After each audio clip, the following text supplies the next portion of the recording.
Are you tired of clicking the link in the description box and opening multiple tabs to purchase featured products? Introducing the Lab, the first live shopping extension that allows you to shop and stream. The Lab allows users to add to cart and check out while watching their favorite beauty tutorials. Download the Lab Chrome extension from the Chrome Web Store. Stream your favorite beauty tutorials. Review product details. Add to cart and check out. Welcome to the Lab, where your cosmetic dreams come true. Hi Lab Beauties, it's Dell here. I'm extremely excited to share this tutorial with you. If you haven't already, make sure you download the Lab extension from the Google Chrome store so that you can shop their featured products today. I always start out by cleansing the skin with micellar water. I then go in with the moisturizer to make sure the skin is nice and plump. Today I did use a night cream for Iman just to make sure her skin was more moisturized. Today's tutorial is in partnership with BASMA Beauty. I really love their foundation sticks. I make sure to warm it on the back of my hand and then I apply it to my sponge first before applying to her skin. It's really up to you because sometimes I will apply directly on the skin, but only if I'm giving the foundation to the model. The good thing about this formula is that you can use it for highlight and contour. I like to use it for both, so you'll see me go in underneath the eye. This time I did apply it directly to the skin, but then I just thought that I needed to warm it on my hand. And I really like how it highlights underneath her eye. I go to just the high points of her skin. I go underneath her eye, I go on her forehead, as well as her chin and her nose. But like I said, this process is really up to you. Makeup has no rules.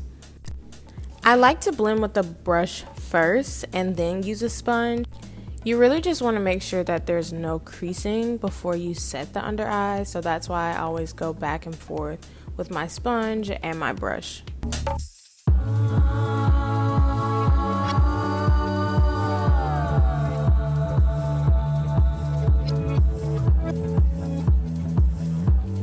I'm going in with the lighter concealer underneath her eye just to make her under eye a little bit more bright.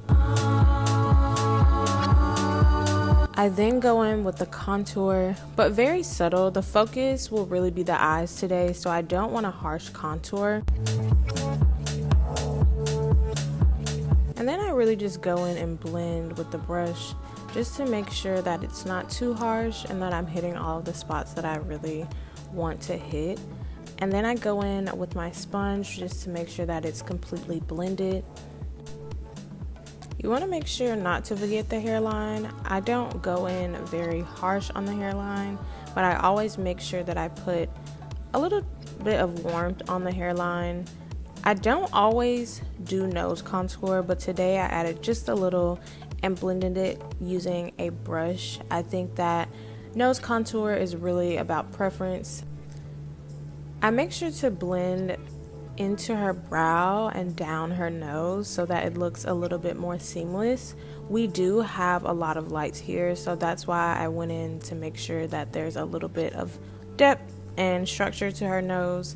I then go underneath and make sure that her eyes are blended very well before I move on.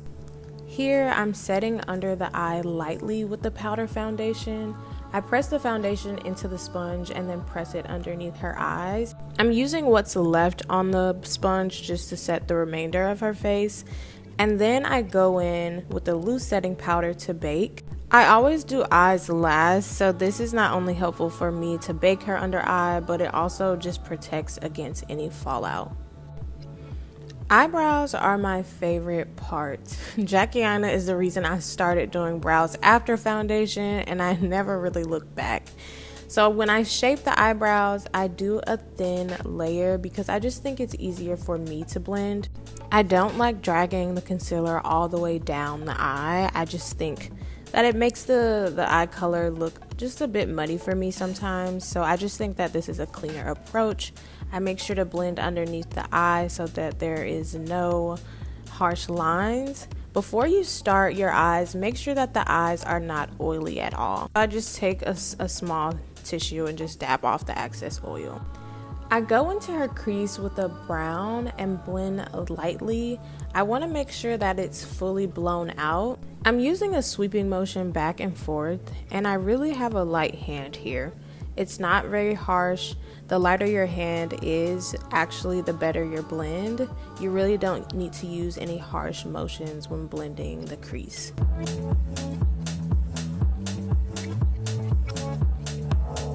Then I use a smaller brush to pack in a darker brown, really to deepen that crease and just have a bit more depth within her eyes.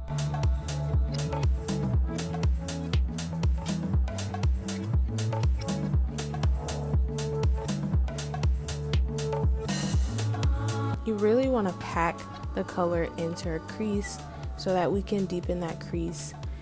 Look how pretty it's already looking. When doing the eyes, you want to make sure you're taking the time to look at what you are doing. So I always go back and forth with all of my brushes. This is a clean brush that I'm using to blend, and then I go back in with a smaller brush to deepen the corners of her eyes. I'm always taking the time to look back, using my clean brush to blend, and then we have the cut crease. Baby, cutting the crease is the part where I make sure that I am focusing the most. The brush is doing most of the work, to be honest, but I think that the biggest thing here is that this base dries very fast, so I'm making sure to work in small sections. This brush is actually a paintbrush, and I think that the brush is doing most of the work, but I'm just making sure to work in very small sections and not rush this part.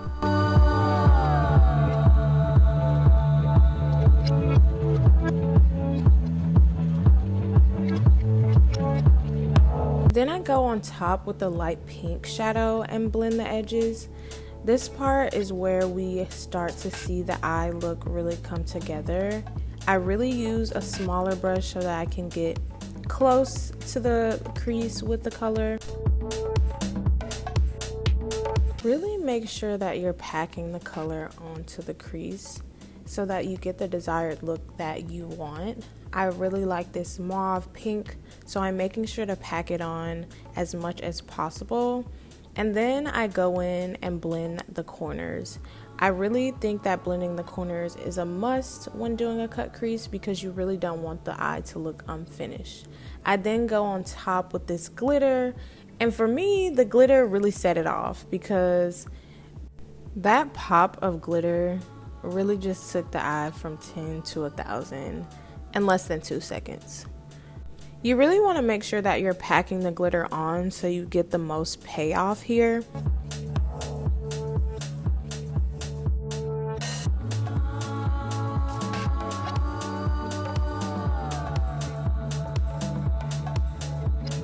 I did a thin liner and popped on a pretty lash. I didn't want the liner to overpower the look. I really just wanted to darken her lash line.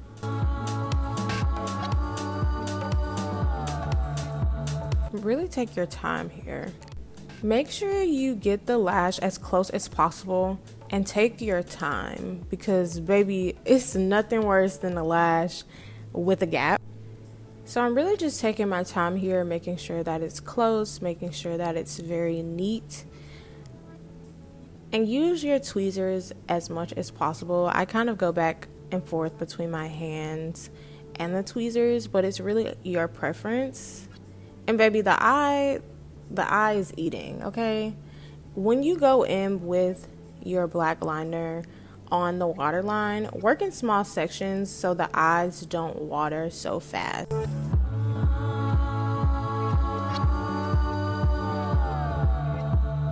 You really want to make sure that you get the black all the way to the edge of the eye, and then I go underneath the eye and just smoke it out just a bit.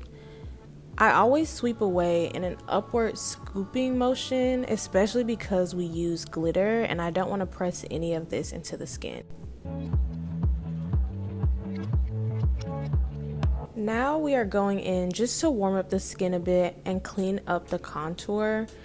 I also like to just go in with a smaller brush to reinforce the contour and just the shape of her face. I like to clean up the contour after, and I also bake the nose while I'm adding the blush just to give it a chance to set the nose. This blush is so pretty. I like to go on the cheeks and then sweep it a little bit underneath the eyes so that it's blended very well. And then I sweep away the baking powder just to make sure that her skin is flawless. And Amon looks gorgeous. Like, we're about to pop on this lip and the face is almost done. So we line the lip with the brown and we go in with a nude pink. Of course, the nude lip with the brown has me in a chokehold, and I'm not willing to let it go. So I make sure to line her lips with the brown and then go in with the nude pink. I always put a matte lipstick underneath before putting a gloss. I always put a gloss on top just because I think that this allows the lip to last a bit longer. But again, it's really up to you and how you like to do your lip. Just make sure that you're blending the brown and the pink so that the lip looks flawless and there's no gaps in the color.